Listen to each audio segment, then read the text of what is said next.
حضرت عبداللہ علیہ السلام پہ بات کر رہے ہیں آپ کی خدمت میں، جن کے لیے حضور نے فخر سے کہا انا ابن الذبیحین. توجہ کیجئے گا، انا ابن الذبیحین، میں دو ذبیحوں کا بیٹا ہوں. میں دو ذبیحوں کا بیٹا ہوں. ایک حضرت اسماعیل علیہ السلام ہے جن کی نسل سے حضور مکرم ہے. سمجھتے ہیں نا اس بات کو آپ؟ سورہ صافات کی آیتوں میں جو بیان ہے کہ فلما بلغ معه السعي قال يا بني اني ارى في المنام اني اذبحك فانظر ماذا ترى قال يا ابت افعل ما تؤمر ستجدني ان شاء الله من الصابرين فلما اسلم وتله للجبين وناديناه يا ابراهيم قد صدقت الرؤيا انا كذلك نجزي المحسنين. اور آگے فرمایا وفديناه بذبح عظيم، کہ جب ابراہیم علیہ السلام نے خواب دیکھا کہ بیٹے کو ذبح کر رہے ہیں، بیٹا آپ کا کیا خیال ہے؟ بابا آپ وہ کر دیجئے جس کا آپ کو اللہ نے حکم دیا ہے، آپ مجھے صبر کرنے والوں میں سے پائیں گے. لے کے گئے ابراہیم علیہ السلام، سب واقعہ جانتے ہیں. اسماعیل ذبح نہیں ہوئے، اللہ نے ایک دمبا بھیجا جنت سے، وہ ذبح ہوا. اسماعیل ذبح نہیں ہوئے، پھر بھی ان کا لقب ہے ذبیح اللہ، کیونکہ نیت پوری تھی. جو دو مصروں میں بیان ہے کہ جو مقام ذبح تک پہنچے تو وہ ہیں ذبیح اللہ. ابھی ذبح ہوئے نہیں، مقام ذبح تک پہنچے تو وہ ہیں ذبیح اللہ. تو جو ذبح ہو گئے ان کا مقام کیا ہوگا؟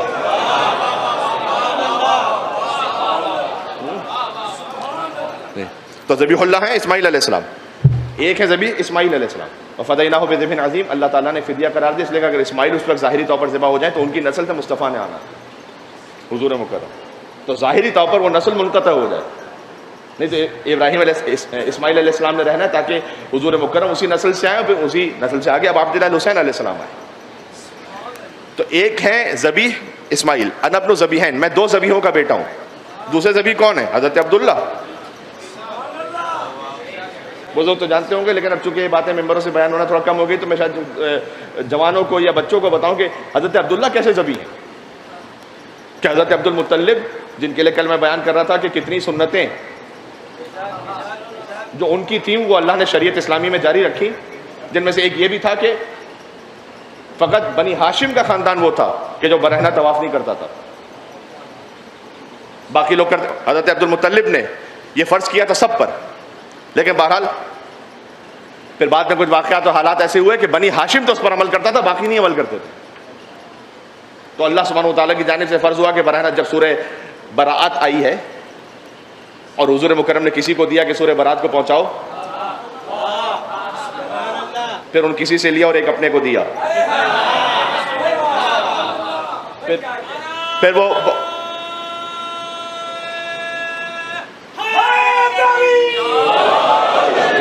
ساتھ ساتھ چلے گا میرے سفر میں. تو وہاں پر بھی ایک بات یہ تھی کہ اب سے کوئی، کیونکہ اس وقت تک وہ کرتے رہتے تھے برہنہ طواف، چونکہ وہاں پر بہرحال موجود تھے وہ کفار، تو کہا اب سے آج سے تو مکمل پابندی کہ کسی میں ہمت اور جرأت نہیں ہونی چاہیے کہ وہ کعبے کا برہنہ طواف کرے. تو مولا علیہ السلام اس سورے کو لے کر گئے تھے. تو یہ وہی کہہ سکتا ہے کہ جس کے آبا و اجداد نے کبھی برہنہ طواف نہ کیا ہو. تو آپ اس ترتیب و سیکوینس کو دیکھیں. تو حضرت عبداللہ حضرت عبد المطلب کے 10ویں بیٹے ہیں. تو انہوں نے ایک منت مانی ہوئی تھی، چونکہ وہ چاہتے یہ تھے کہ زمزم کا کنواں جو ناپید ہو چکا تھا اسے کھولا جائے، وہ بھی حضرت عبد المطلب نے کھولا ہے. سکائی تو اس خاندان میں شروع سے، حضرت عبد المطلب سکا ہیں، حضرت عبداللہ سکا تھے، اور بعد میں سب سے بڑے سکا ابوالفضل عباس ہیں. تو سکا اس خاندان میں آپ سے کیا کہہ رہا ہوں، یہ جنریشن آفٹر جنریشن. اس بات کی اہمیت کو آپ سمجھیے گا. یہ جو آپ کو امام حسین علیہ السلام کربلا میں نظر آ رہے ہیں، یہ اس تسلسل کا نام ہے. اور اس میں ایک بہت بڑا درس اور نصیحت بھی ہے. میں ایک جملے میں اشارہ کر دوں، حضور کے جو چچا ہیں ان میں بھی ڈفرینٹ کائنڈ آف بیہیویئرز ہیں آپ کو ملیں گے جب حضور مکرم نے اعلان رسالت فرمایا. کچھ ہیں کہ جو مکمل طور پر سبمٹ ہیں حضور مکرم کے سامنے. سب سے بڑی مثال حضرت ابو طالب علیہ السلام کی ہے، پھر حضرت حمزہ علیہ السلام کی. چچا ہیں لیکن سر تسلیم خم ہے بھتیجے کے سامنے، بھتیجا ہونے کی حیثیت میں نہیں، رسول ہونے کی حیثیت میں. کچھ ہیں کہ جو بالکل صراحت کے ساتھ مخالف ہیں. تبت یدا ابی لہب و تب. ابو لہب حضور کا چچا ہے، لیکن ابو لہب اور اس کی بیوی دونوں کے لیے قرآن نے سورہ لہب نازل ہوا. لیکن کچھ چچا وہ ہیں کہ جو اس وقت نہ مکمل طور پر حمایت میں ہے نہ مکمل طور پر ساتھ میں، جن میں ایک نام آپ بہرحال محترم و مکرم ہے، لیکن حضرت عباس کا آپ کہہ سکتے ہیں جو حضور کے چچا ہیں، تو ان کے آپ کو بہرحال اس طرح سے 100% کمپلیٹ والی حمایت بھی نہیں ملے گی جو ابو طالب علیہ السلام کی طرف سے، لیکن ویسی مخالفت بھی نہیں ملے گی جو ابو لہب کی طرف سے. لیکن دیکھیں ایک بات اس میں سیکھنے کی ہے، جب آپ کے سامنے حق کلیئر آشکار ہے نا، اور آپ درمیان میں چلنا چاہیں، یہ میں ان کی بات نہیں کر رہا، وہ میرے قد سے بڑی بات ہے کہ میں ان پہ کوئی تبصرہ کر سکوں، میں اپنے آپ کے سیکھنے کے لیے بات کر رہا ہوں اور آپ کے لیے. تو اس کا نتیجہ یہ نکل سکتا ہے کہ پھر حضرت عباس ہی کی نسل سے بعد میں وہ بنو عباس آئے. کبھی ایک عمل جو آپ کر رہے ہوتے ہیں، آپ کہہ رہے ہوتے ہیں کہ مجھے تو کوئی فرق نہیں پڑا، میں ان بٹوین چل رہا ہوں، I am secure and safe. ہو سکتا ہے کہ اس کا نتیجہ آپ کو جنریشن میں دیکھنا پڑے کہ ان کے پاس کلیئرٹی نہ رہے. تو اگر کہیں پر آپ کسی واضح حق کو دیکھتے ہیں تو آپ اس میں نیوٹرل نہیں رہ سکتے. یہ میں بات کر رہا ہوں سیاسی معاملات میں نہیں، میں بات کر رہا ہوں اہل بیت اطہار علیہ السلام کے معاملات میں. اس بات کی کلیئرٹی کو سمجھیے گا. تو اب حضرت عبداللہ 10ویں بیٹے، تو حضرت عبد المطلب وہ کنویں کو کھودنا چاہتے ہیں زمزم کے دوبارہ تاکہ اس کو آشکار کیا جائے، اور قریش کرنے نہیں دے رہے. وہ کہہ رہے ہیں کہ بھائی آپ کریڈٹ کیوں لیں گے اس کا. تو حضرت عبد المطلب نے منت مانی تھی کہ اللہ اگر تو مجھے بیٹے عطا کر اور 10 بیٹے ایسے عطا کر کہ میری پشت مضبوط ہو جائے تو میں ایک قربان کروں گا تیری راہ میں. اور اس زمانے میں قربانی کا طریقہ یہ ہوتا تھا کہ باقاعدہ بیٹے ہی کو قربان کر دیا جائے کعبے کے پاس لا کر. اور جب حضرت عبداللہ کی ولادت ہوئی جو 10ویں بیٹے، تو 10 بیٹے اب ہو چکے ہیں، تو اب حضرت عبداللہ کی باری ہے قربان ہونے کی. اب حضور نے اس کو فخر سے بیان کیا نرن الذبیحین کہہ کے. جیسے ہی حضرت عبد المطلب اس منت کو پورا کرنے کے لیے چلے تو کہیں پر ہے کہ حضرت عاتقہ جو حضور کی پھوپھی ہیں، اور بعض جگہوں پر میں نے سنا حضرت ابو طالب علیہ السلام کا نام، کہ انہوں نے ایک ریکویسٹ کی حضرت عبد المطلب سے کہ آپ عبداللہ کو ذبح نہ کریں، اپنی منت کو پورا کر دیں، اس طرح سے قربان نہ کریں، ایسا کریں کہ 10 اونٹ بطور فدیہ دے دیں، جیسے کہ اسماعیل علیہ السلام کے لیے بھی فدیہ ہوا تھا وہ دمبا. تو اسی سنت پر عمل کرتے ہوئے آپ بھی 10 اونٹ فدیے میں دے دیں.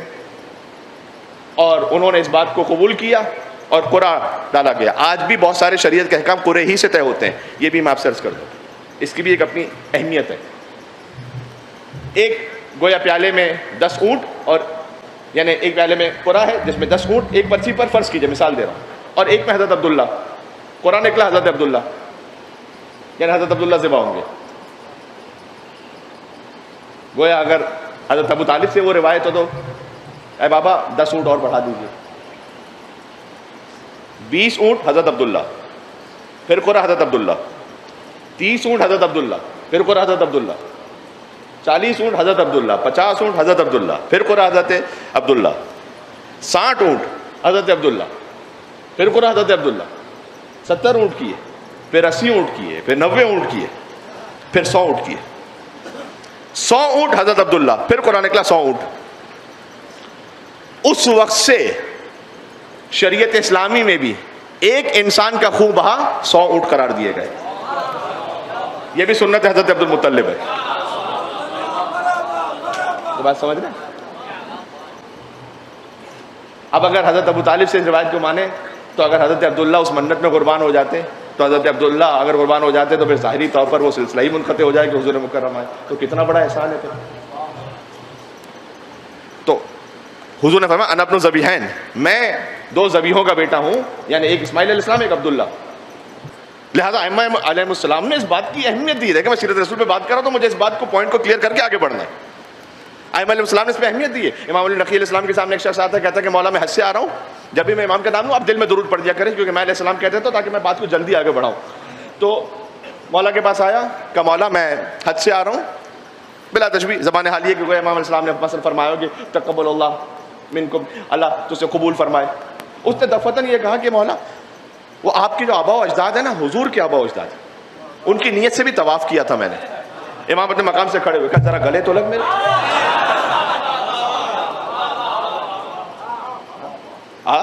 ذرا گلے تو لگ.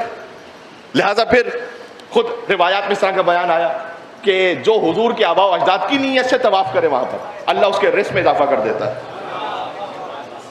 اور ظاہر ہے کہ اس وقت تو مثلا فرض کیجیے کہ عام حالات میں حج تو ایک خاص ہی مہینے میں ہوتا ہے، لیکن عمرہ پر بھی جانا فرض کے لیے کسی کے لیے ممکن نہ ہو تو کم سے کم وہ اتنا کر سکتا ہے. میں آپ سے اطمینان کے ساتھ کہہ رہا ہوں، مجرب ہے.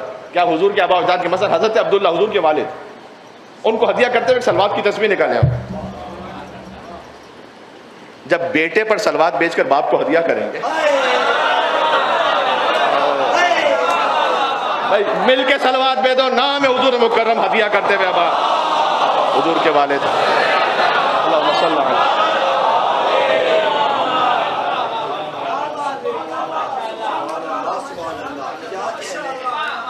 تو دیکھیں جب ہم حضور کے آباء و اجداد پہ بات کر رہے ہیں تو ہمارا یہاں پر فقط مطمع نظر اور نقطۂ نگاہ فقط حضرت ابو طالب علیہ السلام نہیں ہے، جبکہ ان پر ہی بات ہو تو حق ہے.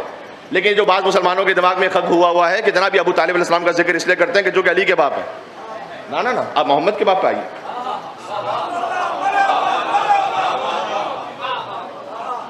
حضور مکرم کے بابا پہ بات کی تھی.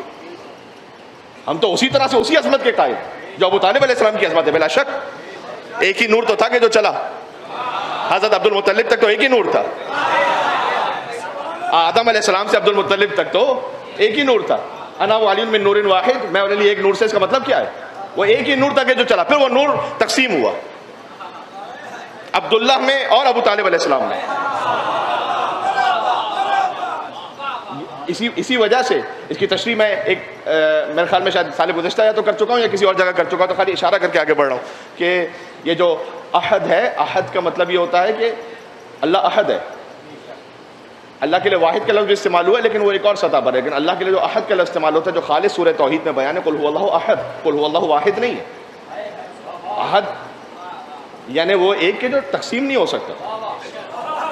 یہ ایک ہال ہے، ایک ہال ہے، لیکن یہ تقسیم ہو سکتا ہے. یہاں سے آپ ایک دیوار بنا دیجئے، دو بن جائیں گے. تو احد اس کو کہتے ہیں کہ جو تقسیم نہیں ہو سکے. واحد اس ایک کو کہتے ہیں کہ جو تقسیم ہو سکتا ہو. لہذا اللہ نے جب اپنی توحید کا بیان کیا قل هو اللہ احد، حضور نے جب اپنے بارے میں بیان کیا انا وارث من نور واحد،